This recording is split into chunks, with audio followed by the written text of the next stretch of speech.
Magandang hapon na naman sa inyo, mga suki naming tagapakinig.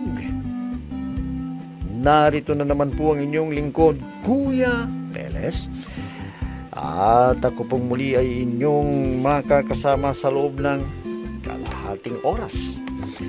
At syempre kasama pa rin natin mga kaibigan, ang ating mga artista sa radyo na siyang nagbibigay buhay sa ating mga napipiling liham sa araw-araw.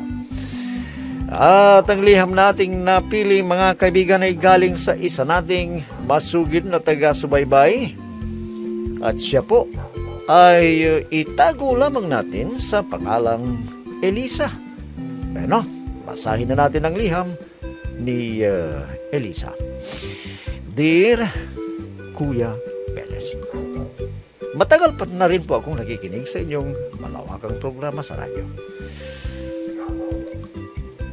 Tuwing hapon, Kuya, ay inaabangan ko na po kayo dahil may mga napupulot din akong araw sa buhay sa inyong mga isinasadula sa radyo. Itago na lamang po ninyo ako sa pangalang Elisa. 47 taong gulang at may asawa na po ako at mga anak. Kaya po ako lumiham sa inyo, Kuya, dahil gusto ko rin pong makahingi ng payo sa inyo. Para malinaw sa inyo, Kuya, ganito po nagumpisa ang aking problema, Kuya Peles.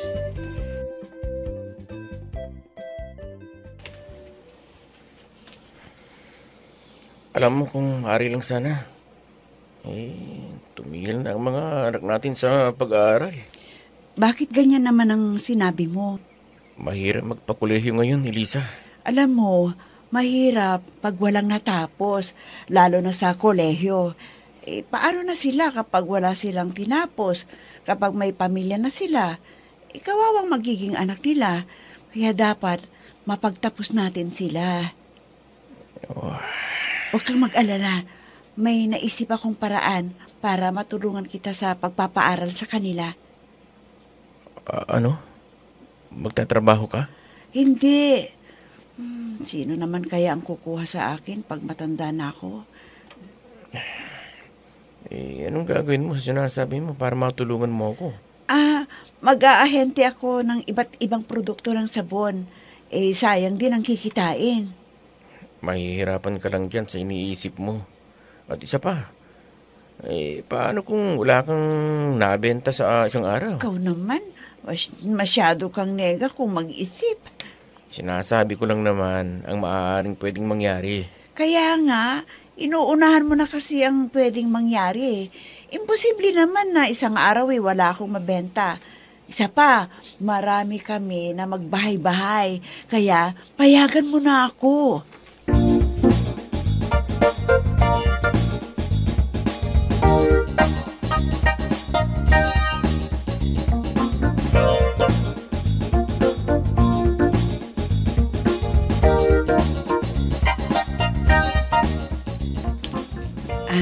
Anak, kumusta naman ang pag-aaral mo?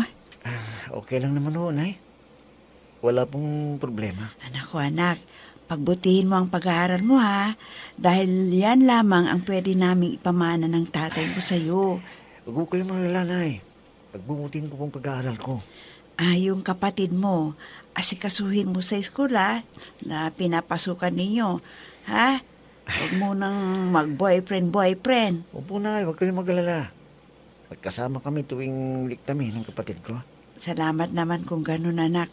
Tingnan nyo kami ng tatay ninyo. Wala kaming natapos. Kaya heto, hirap sa paghahanap buhay. Nay, hindi ho namin kayo bibigyan ni Abi, na kapatid ko. Sana nga, anak. Alam namin kasi yung paghihirap nyo ni Tay. Kaya pinapangako ko po, susuklian ko yung paghihirap nyo na yan ni Tay. Salamat, anak. Salamat sa'yo.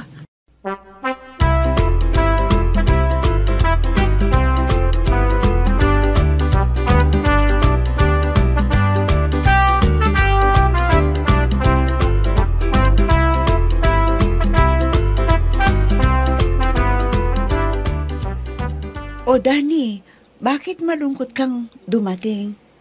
Masamang balita. Natanggal ako sa trabaho. Ano? Bakit may kasalanan ka ba? Kaya kanila tinanggal sa trabaho, ha? Wala akong kasalanan. Sadyang bawas sila ng tao. Kasi masyadong nahihirapan ang kumpanya ngayon. Walang masyadong kinikita ang kumpanya na pinapasukan ko. Paano kaya ngayon ang pag-aaral ng mga anak natin? Hindi bale. May matatanggap naman kami kahit paano. Lahat kami na natanggal. Ay, kawawa ang mga anak natin, Danny. Hindi na sila makapagtapos sa kanilang pag-aaral. Papaano na ngayon yan?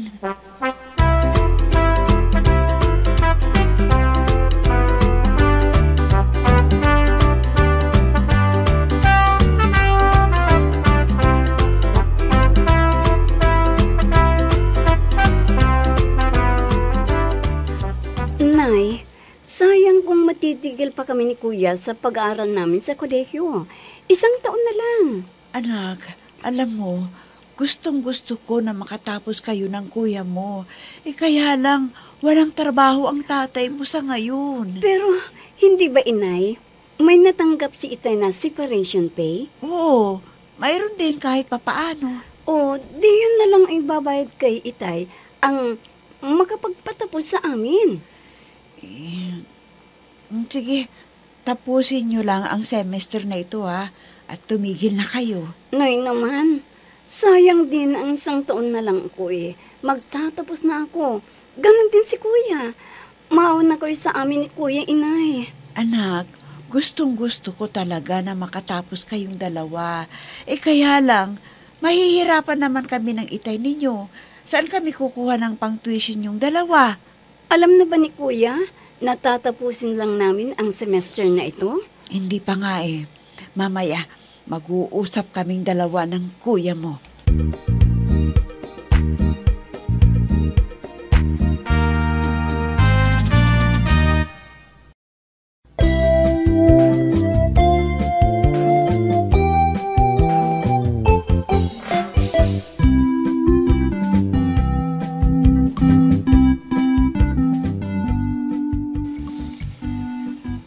Sa hindi inaasahang pagkakataon, kuya, ay natanggal sa trabaho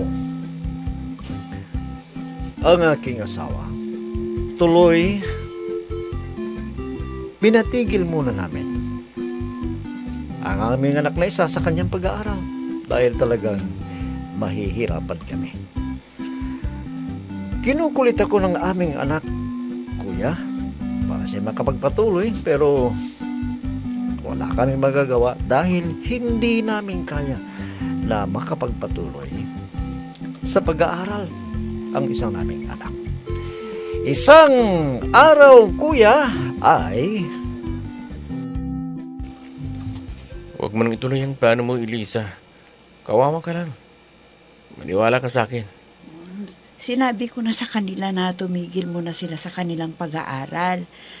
Teka, di ba sabi mo maghahanap ka ng trabaho? Oo, hindi naman ako tumitigil sa paghaharap ng trabaho. Kaya lang, talagang wala eh. Siguro dahil matanda na rin ako. O sige, hindi na sila titigil sa kanilang pag-aaral. Gagawa ako ng paraan. Gagawin ko ang lahat. At ikaw naman sana, makahanap ka na rin ng trabaho mo.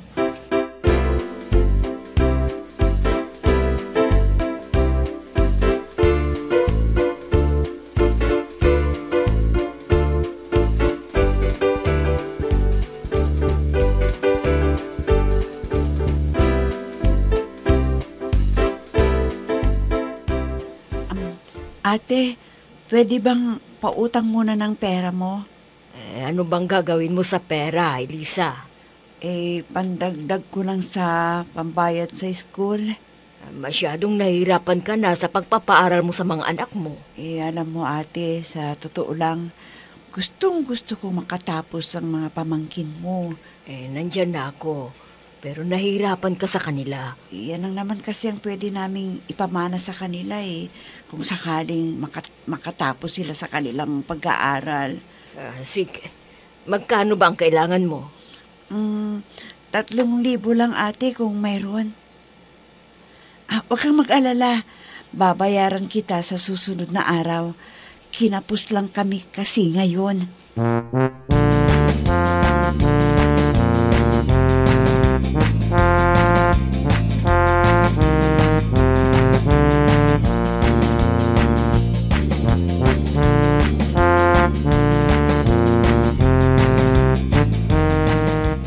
Ngayon anak, tapos ka na sa iyong pag-aaral.